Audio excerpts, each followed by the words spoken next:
Hello there. Before we get started on today's episode, I'd like to ask a short favor. If you're interested in either of the two books that I have written and am about to release, head on over to my website at theanxioustruth.com/books. There you can learn about both books, one of which is free, and you can get on my mailing list to be notified when each book is released and how you can get it. I would really appreciate that. Okay, let's get rolling.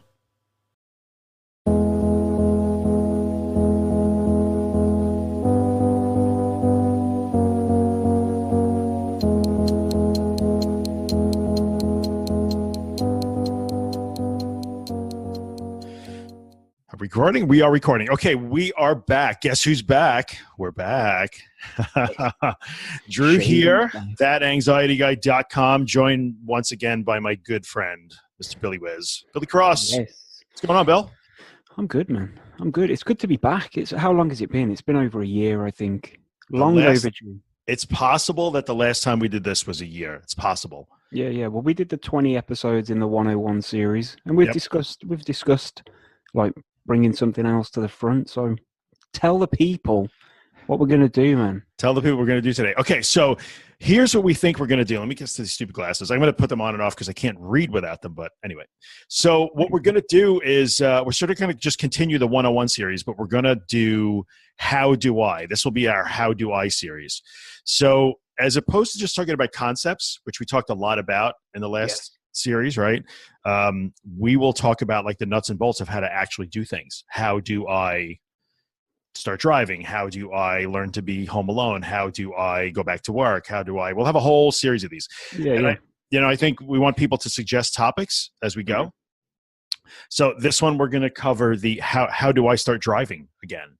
It's a good topic. It's a common question, man. You see it pop up all the time. It is. So many people have. I had serious driving anxiety, so it's like a topic that's near and dear to my heart. You never had that problem, though.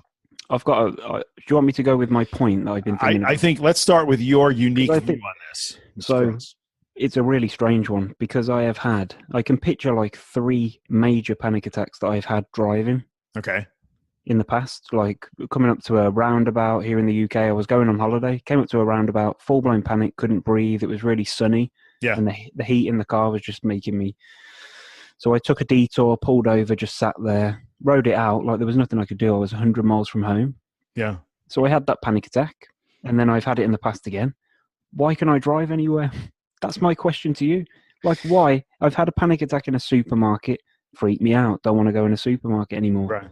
But I've had several driving, yet, like last night I was sitting here, my daughter wanted to go to McDonald's, and I weren't feeling great, like I had a headache, the fuzzy head, all the normal crap. Yeah. But no hesitation to okay. To get in the car. Yeah. In fact, the car has kind of been like a safe zone for you. Yeah, even though I've panicked in it. But the same as the house, like I've panicked. My major panic attacks have always been either at home or in the car, but they're my fucking comfort zones, and I'm swearing. That's sorry. All right. It's okay. It's all good here. This is officially not a family-friendly podcast. We've decided that. Yeah. So I've just decided that. Yeah, that's cool. That's it. That's true. You decided that. Very good. So that, my friend, is like the $1 million question. I do not have a good answer for that, and we're not really sure about that, to be honest with you. So strange. Like.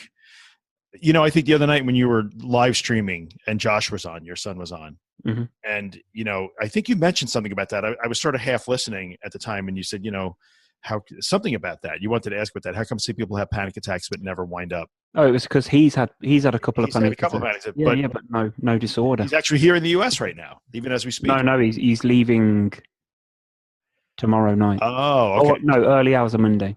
Okay, cool.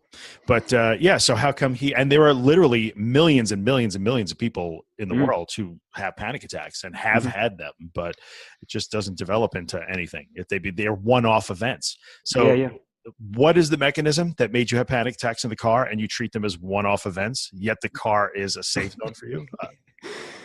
I don't know. Is it just me? Comment in the description. I don't know what I'm talking about. Comment below if you've had panic attacks doing certain things, but now there's no like attachment, no disorder relating to it. It's amazing. It is amazing because it does run counter to like everything we know about how we develop phobias, but don't know. I think what all it illustrates is I don't know. The answer is don't know. DUNNO officially don't know. I think it just illustrates the fact that, as much as we do know about behavioral sciences and cognitive sciences and psychology and things like that, there's a lot we just don't know. We still don't know. Mm-hmm. So who knows why that is? I wish I could answer it. It's really weird, man. But I can't. So I'll have to move on since I have nothing constructive to add to you. Well, that's blown it then. That is totally blown it. That was such an anticlimactic start to this. we should have saved it to the end. we're gonna start. Brought the house down. We're gonna get stronger as we go. We're already like rocket. Okay. I can tell. So let's talk about the process of like, and it's going to be so interesting because you never had this problem. But talk about the process of getting back in the car. So I think I see people that talk about this all the time. It's one of the most common problems, I think. Panic disorder sets in and agoraphobia starts to set in. Getting back in the car is like usually a huge obstacle for a lot of people. And I think a lot of it for me, it was because that it was always that thing where I did have a few panic attacks in the car, and boom, it instantly turned into like, oh, I don't want to get back in the car again. And I think a lot of people feel the same. But generally speaking, if you've been in a situation where this stuff has got you to the point where you are not driving, or like you're super reluctant to drive, or you're white knuckling your way through some rides and you don't want to do it, or you can only do it with a safe person,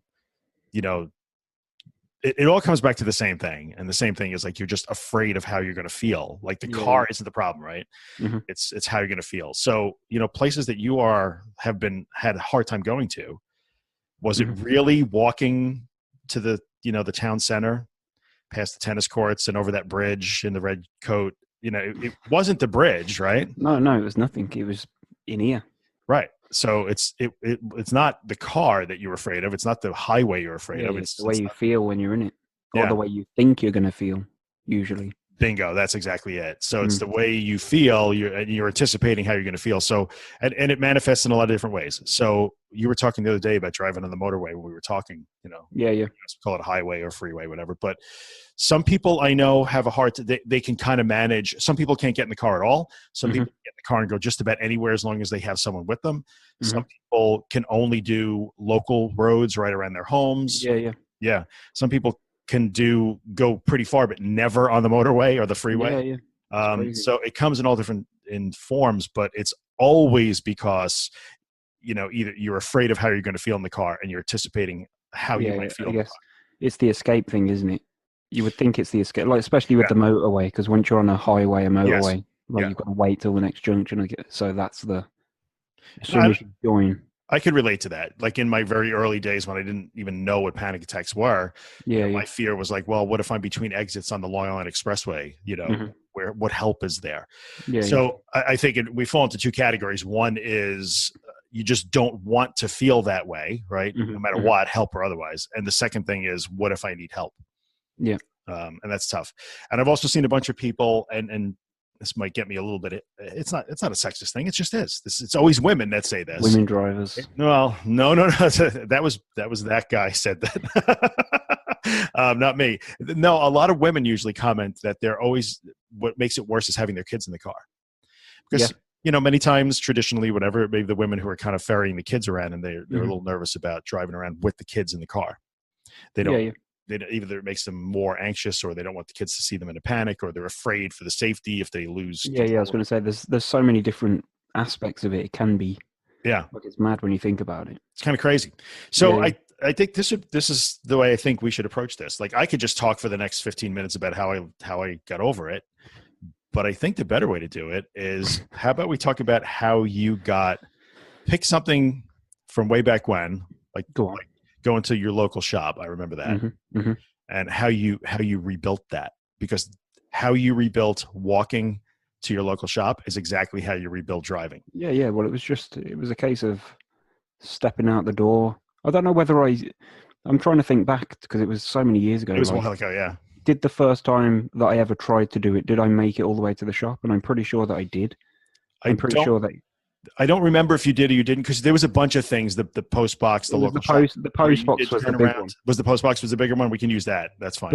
But I really broke it down into like because the post box was literally 200 yards down the road. Yeah. And I was so determined to do it, and I didn't care if it was going to take me all day. But I remember the first time I ever tried it, I did make it to the post box, but it weren't without like fear and the sensations and stuff, the dizziness, and it was worse on the way back. But I think that was because I'd reached the point, and now it was like gotta rush, gotta fly home. Yeah, you know, I'd reached the goal, rush home. Yeah, but it was just like, and that breaking it down into such small steps. But I think I'd already been out like before that. It wasn't that I was fully housebound at that time. Right. This was just another step that I needed to take, because like driving, I've never had a problem with driving. It's the weirdest thing. So I would drive anywhere. Yeah. But the thing for me was being away, like walking distances from the car. Yep. That was the crazy thing for me. Well, I think so. We can relate that back. So for you, it was no problem getting in the car and driving wherever. I did. I watched you drive very long distances. It didn't matter. But if you had to get out of the car, that was a problem. But that's exactly the same thing as if you're having problem driving. You don't want to get in the car and drive away. You don't want to go into a place where you think you're going to be, uncomfortable. Away from whatever help or perceive as safety. Right, exactly. So the reason why Bill asked you about walking to the post box and all that stuff is because it's exactly in all of these. How do I? We're gonna have the same themes. Yeah, we're always gonna come back to it. The answer is always pretty much the same. How do I start driving again? Is exactly the same as how do I go for a walk around my neighborhood, or mailbox or whatever. So I think you start. It doesn't matter what your particular thing is. So if you're watching us talk about this and you want to comment, which is always awesome. And by the way, we're going to put this video everywhere. It'll be on YouTube, Facebook. It'll be everywhere. We're going to put it on your YouTube because we're going to get him to 1,000 subscribers if it's the last thing we freaking do. That's what I know. I never ask. So I'm like 9 something as of today. So close. That magic 1,000. Whatever. I appreciate it. So we'll put it on my YouTube channel. We'll put it on Facebook. Put it everywhere. So if you're commenting and you're watching, you're commenting, you've been waiting for this topic. And the question you want to ask is, but what do I do because I feel this in the car, that in the car, your specific driving thing? The answer is doesn't matter. Like it almost doesn't matter why you're not getting in the car. Yeah. It doesn't matter. The answer is always the same. So how do you start driving again? Slowly. Like I could tell you that I had to literally get to the point where the first thing I had to rebuild when I was getting okay with being back in the car again was just the idea of getting myself ready and walking out the door onto the driveway, getting in the car, starting it and driving away. Like just the first 20 feet out of my driveway mattered, which I think you could probably relate to. It's almost that same part of getting out of the car and walking over the bridge at the town center. Yeah. Or walking to the post box. The first thing you got to build. Like you have to be able to get prepared and walk out the door, get in the car and start moving. That's it, yeah, because people are going to be at different stages. So the thing that I always think of with you is putting your shoes on, tying them up and being prepared to go and do it. That's exactly right. But there's people out there that can do that already and they can walk to the end of their drive. So they know where they need to go to start this process. So That's right. So I think if you're starting from like you are terrified to get in the car under any circumstances and you're not doing it, or you're barely doing it, or you're just like running to the supermarket and running home because you don't want to do it, you start with the preparation. And yes, Billy is exactly right. I remember getting up in the morning, first thing, just got to put my shoes on. I just got to do this. I have to do that. Slowly and deliberately getting myself ready, without speeding up and rushing to get out the door, get in the car, start the car, drive away. What happened after that was almost irrelevant at first.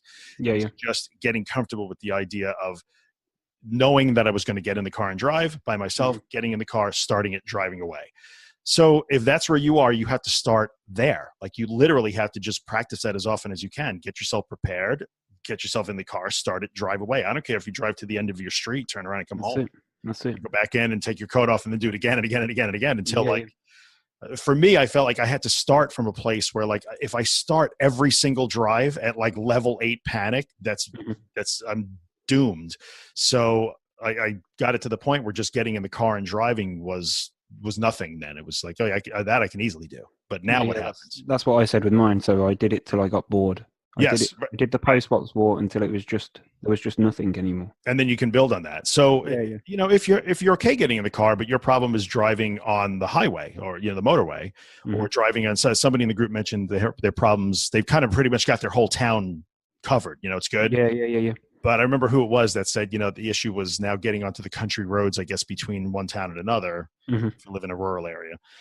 And so depending on what your problem is, if it's just a distance thing, you don't care what kind of road it is, you just got to get further and further from your house. You just start going further and further from your house in tiny little increments. But if the problem is that you don't want to get on the highway or the motorway, you get on the highway or the motorway for one exit. That's it. That's the way. You just do that again and again and again and again. The problem is country roads between towns. You just get on a country road and start. It doesn't matter if you can only do a quarter mile, but you do a quarter mile, you pull over, you sit there, you do it again. You do it again. You do it again. So there's no magic. I think. I was just gonna say that's it. See ya. Yeah, well, we're almost done. Something that I noticed when I've talked about it before. Like I'm just rehashing my old crap here, but like when I managed to walk to the shop, like that transpired that I could then walk elsewhere. It didn't just mean I could just walk to my shop now. Right. It meant if I went somewhere else, I could walk in another direction. It didn't just mean that I could only now walk to the shop. So if you drive and you go on a freeway somewhere, like the more that you do that, you can go freaking anywhere. You just expand. You get used to the sensations that you're not going to experience, or maybe you do, but it doesn't matter. That's exactly right. I mean? Yeah. No, that's exactly right. As you build, each experience, it becomes cumulative. So when you get really good at driving, you use better words than me. I just He's educated. I'm very smart. So if you're having a hard time, if the best you could do is 2 or 3 miles away from home, when you expand that to 5 miles, it becomes way easier to get to 10. Yeah. And if you're using kilometers, I don't know what to tell you. I've just thought of something else. Go ahead. I don't like being a passenger. That is interesting. We have seen no comments about that. So if you are not the driver, I don't like it. I don't like it. I don't know why. I don't know what it is. I'm trying to think about this. Like, I think I have a friend like that. I think the thing for me is because when I'm driving, I'm concentrating, I'm focused, and I've got like an objective. I'm in control of this. It's not like I'm scared of crashing or anything like that. It's just maybe it's a boredom thing, or I've just got, what am I gonna do? I need one of them Fisher Price steering wheels. I am so buying you one of those for Christmas. With the little rubber horn. Yeah. That's awesome. You stick it on the dashboard. I'd be fine with that. You can pretend you're driving too. Yeah. You're a gamer. Bring like problem solved, man. Problem solved. Look. Bring your like handheld console. But I'm thinking like there have been people. Poor Gemma. We keep talking about Gemma, but like Gemma's done a lot of her. I don't think she's necessarily driving. Gem, you could comment if you want when you read this, but I know she's getting in the car. But I don't know if she's the one actually driving it, and that might be for other reasons. But I don't think so, because she gets taxis. That's it. That's what it is. So, but I think I have a friend of mine, a very old friend who, he's not old. Well, I'm old, so that means he's old. But a longtime friend who is the same thing. And it's not a panic and anxiety thing, but he does not like to be the passenger in the car. Never has, as long as I know him. So that's probably a thing. That's it then. So let's try and. I know people need more nuts and bolts, so they're hoping for more nuts and bolts. So I'm going to give you the I'm going to give you the breakdown. I'll just sit here looking pretty. That's good. Just you're looking cool with the vaping thing. I might have to go get a pen after this. Yeah. I'm blowing it towards the camera. This is like 3D. The next episode will be in 3D. We'll give you glasses. Yeah. That's it. So I think nuts and bolts here. And this applies to no matter what the situation is, whether it's just getting out of the house and into the car, or stretching your distance, or getting on the freeway or a country road, whatever it is in the car that you have a problem with, the technique is always exactly the same. First of all, you have to acknowledge that, you're probably going to freaking hate doing it, because it's going to be very scary and uncomfortable the first time you start to stretch those boundaries. So if you haven't been in the car for a year, and you're going to start driving, you're going to be really scared. So first of all, the first thing you have to do, and we'll go through all of our how-to videos, is just, there's no other way around that. So if you're asking, but I'm terrified to do it, that's not a question. You're just making a statement, and yes. So my answer to that is, I don't have a better answer to that. Right, exactly. Everybody was scared. So yes, you're going to be scared. It's going to be really hard, and it's going to be terrifying and uncomfortable. So understand that first. The second thing is you just have to break it down into tiny little things. So what I did was, as I started to expand my radius, I would get in the car every morning, and we've talked about this. So, I get in the car. The first thing I would do when I woke up, I wouldn't lay in bed. I would get up, get dressed. It was the middle of the winter. It sucked. It was cold and snowy. But I would just get in the car and start driving around my neighborhood. And some mornings I would just drive around my neighborhood, literally not going more than 3 or 4 blocks away. Like, it wasn't far. But I promised myself I would get into a routine of, as calmly as possible and confidently as possible, getting out the door and in the car and driving away to start that pace.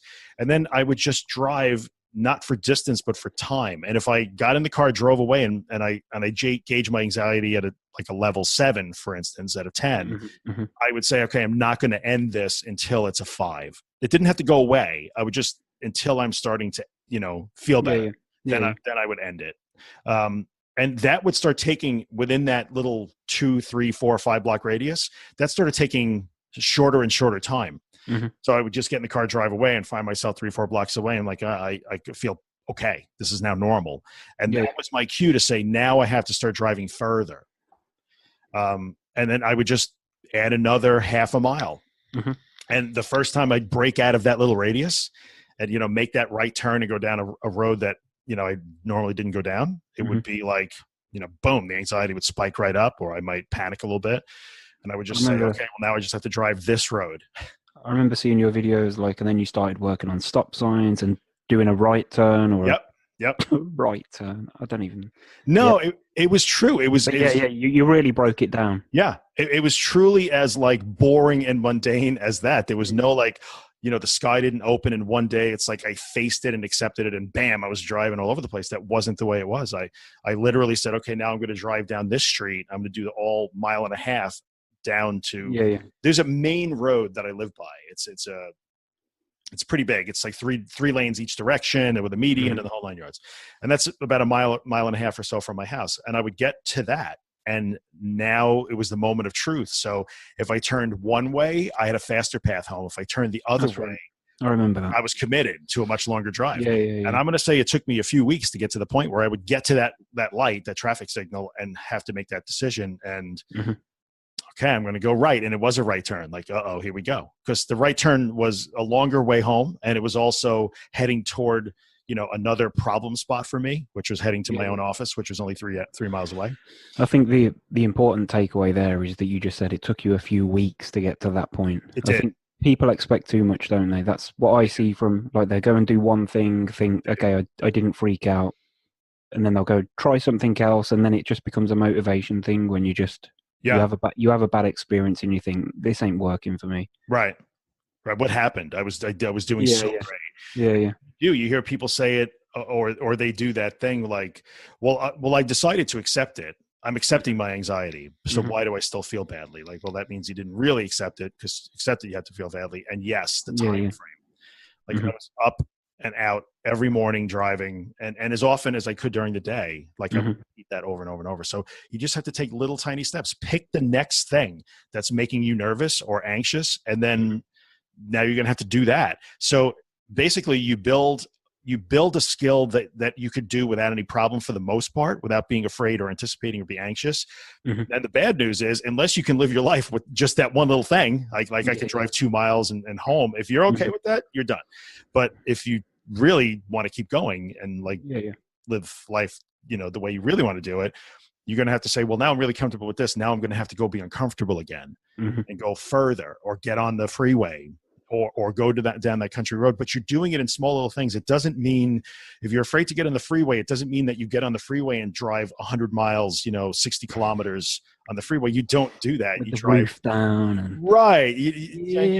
Like sometimes people misinterpret this stuff. Like, yes, you just decide today I'm going to accept my anxiety and drive 100 miles. No, it doesn't work that way. No, exactly. It's hard work. You do one exit, then you do 2 exits. And when you could do one exit, like where I live, I could get on the Long Island Expressway and do one exit, and it's probably like 2 miles. The exits are reasonably close together. And I could do that one and then think and I remember doing that. Like, okay, I'm going to do one. I'm going to go from this exit to that exit. And I would get off and then go on, around and then back the other way. So I just basically do the one exit loop. And then I remember being like, I could do this now. And the time I decided to do the second exit, it sucked. It was, but when you do one exit, then 2 exits, by the third exit, that becomes easier. By the time I was up to 4 and 5 exits on the expressway, it was just yeah. What difference is 5 6 or exits 7? and 100 miles didn't matter. Exactly. Yeah. I remember when I first split from my ex, like a few months back, my little one wanted to go to Birmingham. Like that's the biggest city near me. Sure. I had to take her there. It was like early morning, and all I was thinking, like, I haven't drove that far for ages, haven't experienced the traffic and that, but it was just the same as me driving anywhere else. Nothing any different. Didn't matter, right? Here's an interesting one for you. I've just thought of something else. Sure. I'm just firing them at you. Like, where's the difference between me driving to McDonald's, right? I can drive to McDonald's fine. Right. I'm not condoning the use of McDonald's. But put me in the queue at the drive-through and I can't escape, then I have negative thoughts. Well, because you can't escape. Yeah. Great, but I'm still in the same freaking piece of metal, in the same seat. I'm still in control of the vehicle. It's just crazy how you can interpret, like, put the car there and you're all right. Stick it in that queue. I'm going to say that there's probably some of that has to do, I think, with everybody has an ultimate safety zone, right? Everybody does, where you feel the safest. Mm-hmm. So even though maybe you'll have a panic attack at home, what has always been your best safety zone? It's usually home. Yeah, I would say. Yeah. And for some people, it's actually literally one room in their home. Yeah. So I think the drive-through, a lot of people have driving problems because of the stopping. They get stuck at a traffic signal, and it's if they're in traffic, they can't move. The drive-through at the McDonald's or the bank, same problems. And it's because now you can't. Not that you are thinking specifically like, oh, I need to get back home. You're not. Mm-hmm. But you know that if for some reason right this minute I had to it's crazy. Stomp on the gas and head toward home, you know that you can't, and I think that's probably the issue. It is definitely not being able to escape. Not being able to Not that I've ever had to escape. Right. I've always made it round the frigging thing. Although once I did pull up at the first window, pay, and then just drive off before collecting my food. But I didn't do it because I was anxious. I did it because my head was up my own arse. Some lucky SOB wound up getting like a free cheeseburger that day. Yeah, and a Big Mac. Not too shabby. That worked out for them then. I bet that there. The funny thing was, I had to go round again. So if I was feeling nervous, let's do it again. You made it worse. Of the story. You made it worse for yourself. Do it again. Do it again. Yeah, do it again. That's true. Yeah, but that's actually a good point. The red lights, the traffic jams, people getting there like, what if I get stuck in traffic? I'll be stuck like in the place I don't want to be. And the answer is So exactly, and people will go out of their way to avoid busier roads. Like they'll go the long way round because it's going to be quieter, just because they don't want to get caught in that traffic. That's true. I used to do that, and I think if you're working on this stuff, like driving is a problem. Specific things about driving, it's okay in the beginning to engineer that practice so that you don't wind up stop dead in rush hour gridlock. It's okay. Yeah. Like you don't have to go like, okay, I have to tackle this. So let me go right into the Midtown Tunnel heading into New York City at 5 o'clock. Like don't do that. So when you get more comfortable, because the object of the game is the worst driving situation. I'm either far from home, I'm on a deserted road, or I'm on a highway, or I'm in traffic. First, you have to be okay being in the car and just driving it, And when you understand that, like, well, just because I'm in the car doesn't make me any less safe than anywhere else, then you're ready to say, well, I might hit some traffic or red lights, or I'll go through the drive-through at the bank or to get some food. But it's okay to work up to those things. In fact, you almost have to. I think that's the key. I honestly think that's what I've been doing like this last week, just small increments until you reach those points, because it's important to feel the anxiety, obviously. Yep. There's no point doing stuff if it's not going to bring anything on. Right. But don't go overboard, because that's when, for me personally, that's when I've lost the momentum. It makes you start questioning your own courage, whether it's worth doing it. But obviously, it's worth doing it. Yeah. That's when it gets like we know that it's supposed to be hard. It's never going to be easy. Right. But you can do too much. It is true, and I think that speaks to motivation and people expect expectations, motivation, what you think what your goals are. But as far as driving, I think to express a couple of, we had a few people on Facebook group who did ask some questions. So we can address those, but the answers are always going to be the same for the most part. Sabrina's judging us, by the way. That's fine. Yes. Laura asked, what do I do when I get back in the car to start driving alone again and start to feel panicky and derealization? Want to answer that? Nothing. Nothing. Right. Exactly. So, Laura, I think the answer to that is know that that is exactly going to happen. So asking the question, yeah, but what do I do if I panic in the car? Like, panic. Like panic in the car. You have to panic in the car. We need you to do that. So, she mentions also, like, what about if the kids are in the car? She doesn't want them to know that she's panicking. And I totally understand that. Yeah. So I'm also trying to hide it from them while feeling like I'm going crazy. And to top it off, the boys are so loud in the car, which makes the panic so much worse. So there's a couple of things going on there, and I'm guessing a few people will be able to relate to Laura's question.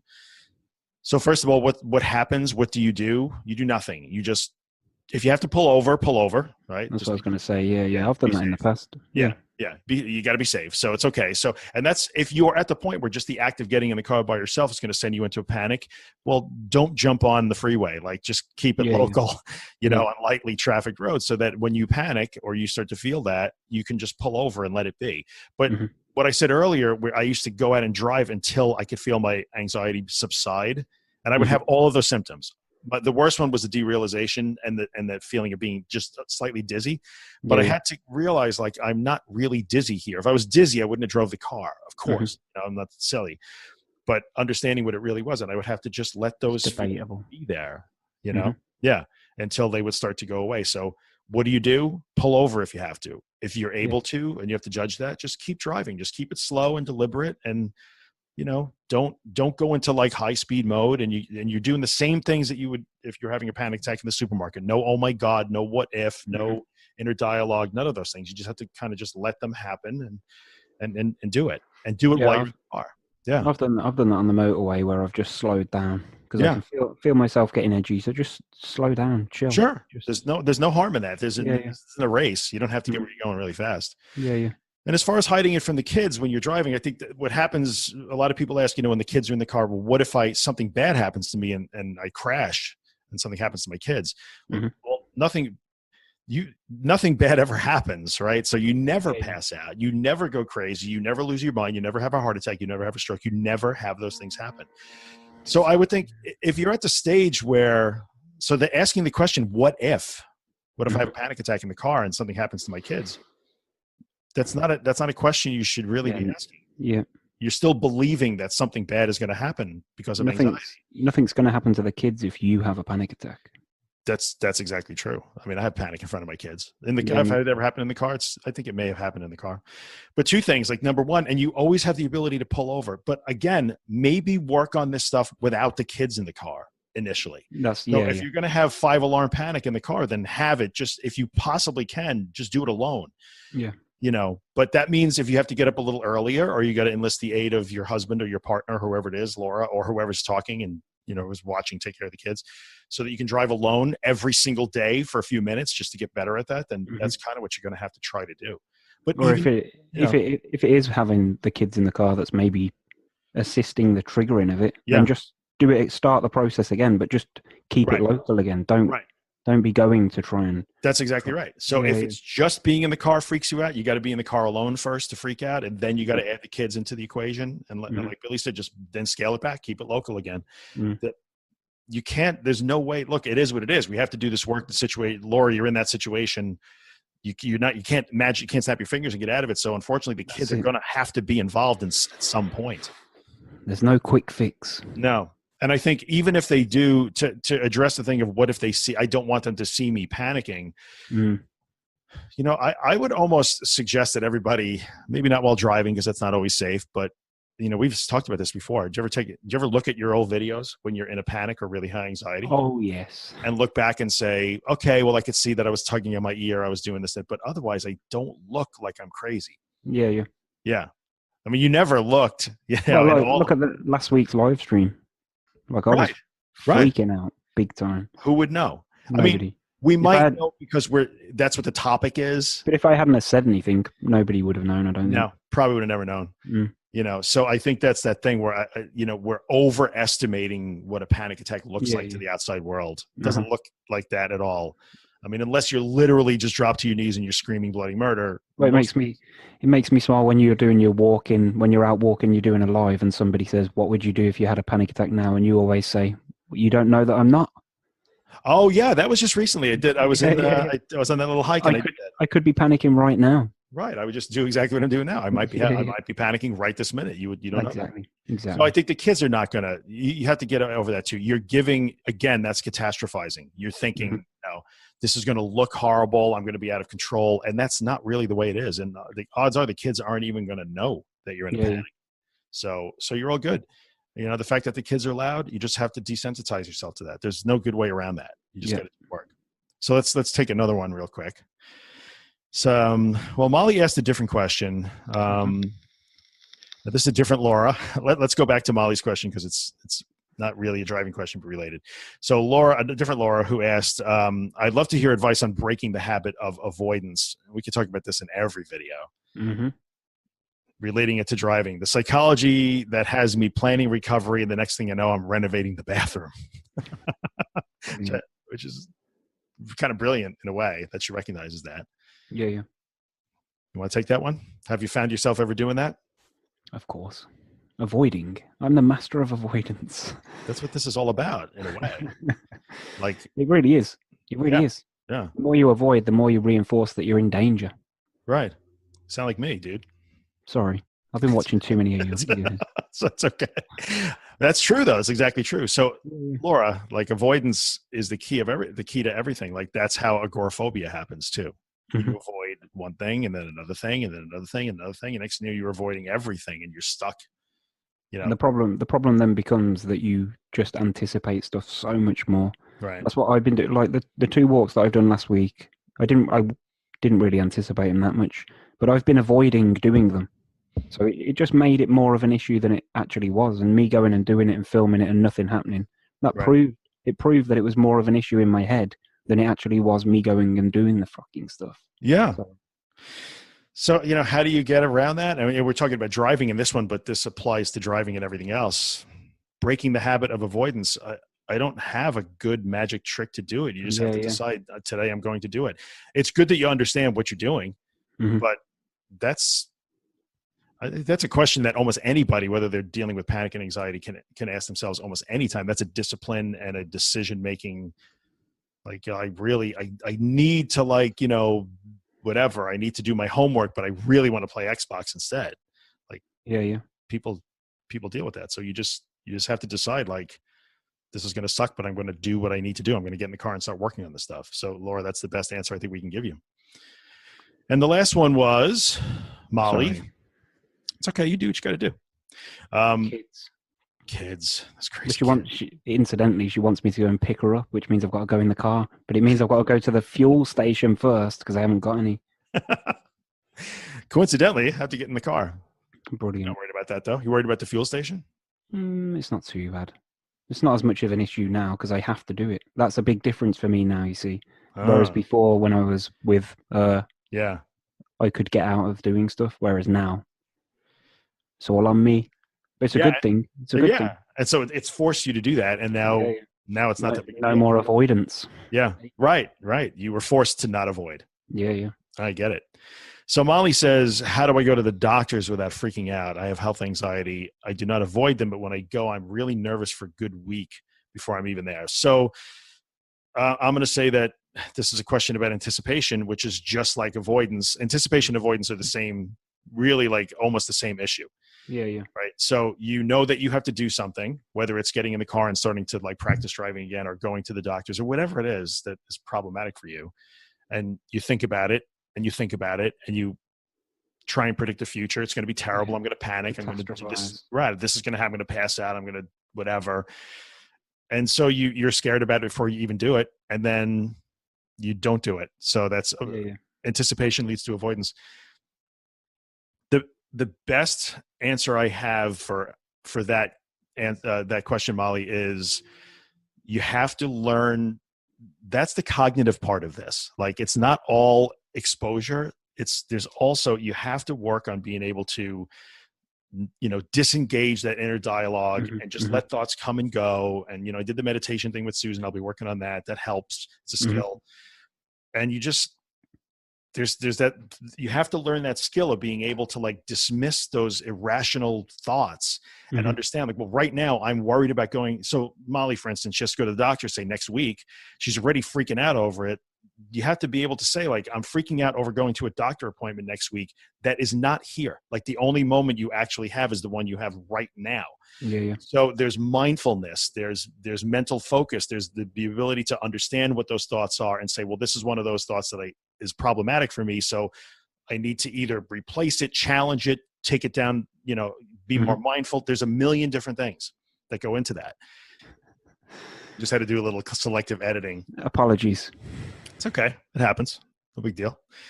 So I think we've covered pretty much. I mean, there was only a couple of questions on the Facebook group about this. Yeah. Well, we didn't really give them a lot of notice. Yeah. We'll try and do that better next time. That's okay. So I think we'll end as we always do. So if you're watching this video, it's going to be on my YouTube channel. Freaking subscribe, man. I need like 80 of you to do it. Just click the button. My own mental health, man. Yeah. So, share the video, comments in the video, put a link to the Facebook group. You gotta join the Facebook group, even if you hate Facebook. It's growing and it's just a good group of people. Well, most of the discussion happens there. Most of the viewers of my stream are from the group, to be fair. I get a few stragglers drop in now and again, but we got about another week or two. We're going to hit 1,000 people. Yeah. I'm amazed. I was amazed when we got to 50. It was like you, me, and like 2 other people. I was like, all right, here's our group. And it was all coming off that first bunch of podcasts where we did, because that was why we set the group up in the first place. Remember? Right. That's right. When we was talking about exposure. Yep, and it worked out really well. So join the Facebook group and subscribe to the channel. Comment wherever you want. What's your website, Bill? anxietyunited.com, but don't bother going there. It's a load of crap. Follow me on YouTube's where it's at. youtube.com/anxietyunited. That's the one. We'll link Billy's channel in the description. Yeah, it's fine. Totally fine. It's Thanksgiving this week. What are you doing? Yes, next week. Celebrations. We have, today is Saturday, so yes, American Thanksgiving. Do you guys have Thanksgiving some kind, don't you? Do you have one of those? No. Canadians do it. We don't. But you have Boxing Day. We have Boxing Day. We have Bonfire Night as well, which I learned recently that you don't have. I have never heard of this. What is that? So basically, let's give some... Come on. Share the English tradition. Basically, Guy Fawkes, years ago, that's how good my history knowledge is, years ago. He tried to blow up the Houses of Parliament, basically. Wow. So every year on the 5th of November, people let off fireworks and light bonfires. No kidding. Yeah, man. We celebrate terrorism in this country. I love it. You guys are badass. This is why the sun never set on the British Empire for so long. Yeah. Holy we tried crap, to blow everybody up. We celebrate that. Remember when that guy tried to blow up our entire system of government? Brilliant. Awesome. Let's have a barbecue. I think we all wind up doing that stuff. Like next week is Bin Laden Day, yeah? No. Bin Laden, yeah, right. Well, a big, it's a whole different thing. I'm sorry. It's okay. But we have here we have a big debate every time there's a new thing, like the 9/11, of course, a big. But a lot of people say like, well, that should be we should call it a holiday here in the U.S. and maybe we should. I don't know what my views are on that, but a lot of people say, yeah, we'll call it a holiday, and within 30 years, it'll just be like a hot dogs and hamburgers day. Yeah, fireworks and like you forget why. Cotton candy. Yeah, so who knows? But wow, Guy Fawkes, Bonfire Night. Bonfire Night. Awesome. Yeah, we have Thanksgiving on Thursday. So are you going to stream on Thursday? I am, but it's just going to be me and a couple of English people, I reckon. Be me, Gemma, Steph. There's nothing wrong with that. Yeah, it'd be fine. Charlene. Yeah. Charlene's Scottish, I think. I love the way that for some reason the stream, we're going way off topic here, but we'll just finish with a bit of... Sure. The stream, that even when people are calling now, they're saying, I wanted to put one in for the Americans. It makes me laugh. I had a new caller on Thursday and was like, I couldn't let the English pull away with this. I'm like, there was that friendly rivalry. That's good. Yeah, it's good. It's good. Yeah, it's like sibling rivalry. Healthy. It is healthy. It's healthy. It pushes us all forward. Exactly. So in a way, we're really just moving the human race forward is what you and I are doing here. That's it. That's what it's all about. Was there ever any doubt about that? So what do you think? What should our next topic be? What do you think? You guys feel free to add suggestions. Yeah. Give us some comments and let us know what you think. I don't know. We'll try and do these once a week if possible. So a big thing for me has always been going out for dinner. That's something that's always bothered me. Yeah, social situations, out to eat, parties. I think that should be our next one. Let's do it. Yeah, you'll have a lot more to add than I will on that. So well, I'll do that one from in a restaurant. How's that? Oh, that would be just set up the camera and stuff, sitting at a table, eating ribs. That's good. That's good. Spilling gravy. Yeah, that'll be the next one we should do. How do I go out to eat or go into social situations like that? I think it's good. Yeah. So, all right, folks. Thanks for hanging around. I don't know how long we've gone. Probably half hour. Let's hope people enjoy this. It's just like we're out of practice doing this stuff, man. We are. It was a little rough getting started after a year. Yeah. That's all right. Because we don't do, part of the problem here, you and I, is we just do no show. We have no prep. Yeah. Like, it's just like, should we do a video? Let's do a video. I'll send you a picture of just like the ridiculous Rube Goldberg of wires that just the technical problems I had. Billy didn't have any problems. He was ready. Like, I've been sitting here. I own technology business. I'm surrounded like cloud computing and like all that kind of stuff. And I could not get like Skype to work. Oh my! I've been sitting here for 3 hours eating pizza, just like waiting. I have been just running cables. I'm standing on top of cables now. I'll send you a picture. And like Billy's just been easing his pain with pizza while he waits. We are not professional in any way. We should be better at this. Yeah, we're getting there, mate. We're getting there. We will. It's fine. Winging it works out good. All right, guys. We'll see you next time. Good luck.